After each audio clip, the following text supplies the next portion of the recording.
welcome to our next video. In this lesson, we're going to talk about forking an existing repo.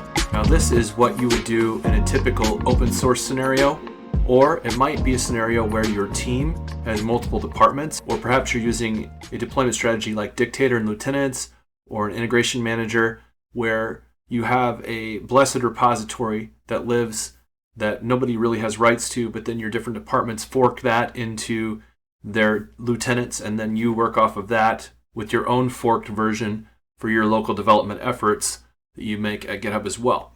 So those are different patterns, probably beyond what you need to know unless you're using it at work. But ultimately, what we can do is we can fork any repository that's public into our own version of the code, and then we can either build it and work with it from there, depending on the licenses and what the licenses dictate for us, how we can use it, whether it's production worthy or not, all that jazz. But you have to pay for the license, whatever that might be. If it's an MIT license, it's open source to the whole world, right? So ultimately, what we can do then is add our own changes, and we can even request that those changes be implemented back at the main repository. So a couple of really popular frameworks that you might actually fork might be Bootstrap. So Bootstrap is the most popular HTML, CSS, and JavaScript framework.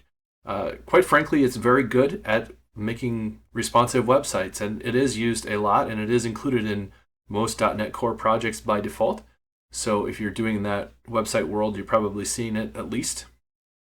And you can see that it's been forked almost 80,000 times.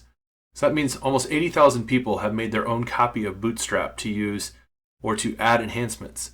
And so if I decide I want to fork this, all I have to do is hit fork, and it will ask me if I would like to create a new repo at Boba Fett for Bootstrap, and I'm going to go ahead and do that. And I'm just going to copy the main branch because there are probably like hundreds of branches from other people or other things going on, and really all I care about is the most recent branch to create my fork, unless there was a specific branch that I knew I needed. In that case, I might bring it in. But ultimately, I'm just going to create the main branch, so I create the fork. So another one you might do is .NET Core. You might go out there, again, this one's only got about 10,000 people, but you might create a fork of .NET Core if you thought you were going to work with .NET Core. I'm not going to do that today. I'm not going to actually going to do anything for Bootstrap or ASP.NET Core, especially not from this account. But if you were, this is how you get it going. Or if your team has a repository and it's private, but only you can see it, you can still fork it if your organization settings allow you to.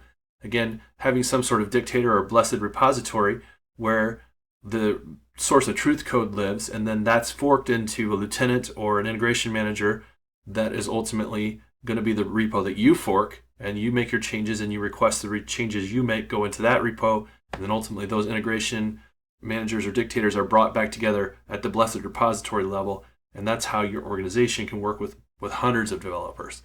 So we aren't going to go into that much detail, but again, now I have my own copy of Bootstrap, so I could literally clone this and bring it down to my local machine and just go into any terminal. I'll just open Bash terminal real quick, and I'll just clone that.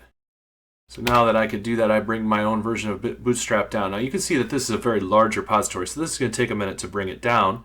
Once I bring it down, I'll have all of the objects and all of the files locally on my machine that are required to make Bootstrap, and I could literally build Bootstrap on my own machine from this point forward. So I can just go ahead and cd into Bootstrap really quick. You can see that if I even do git log, I'll see the history, just like I had been a part of the development team. So you see all the people that have made development changes in the history for that repository at that point. And I have the ability now to work with this on my own.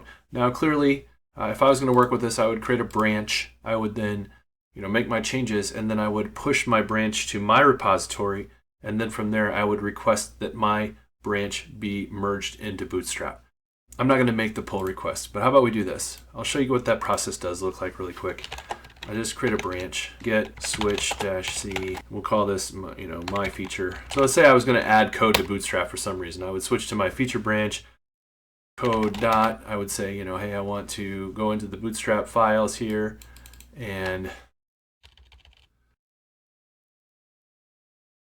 so let's say that I decided that caret down should not be solid transparent, but it should be solid space, dashed or something, right? Maybe I decided I wanted to do that for some reason.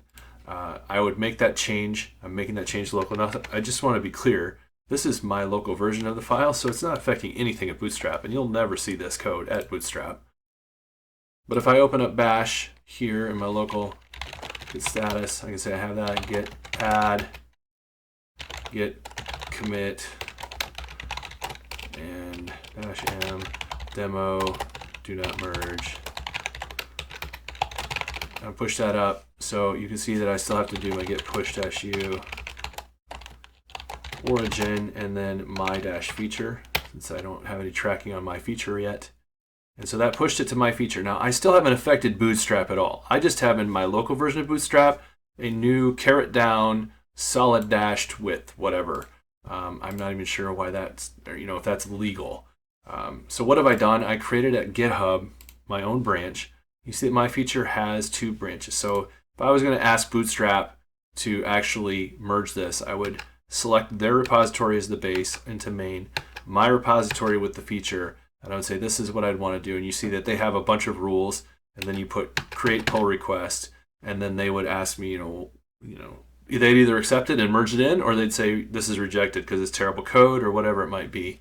You can see that I just made one simple change there and was just doing a demo. So hopefully this would never go out there, and to prove that it's not going to go out there, I'll just go back to my repo here and delete it right away so that there's no chance.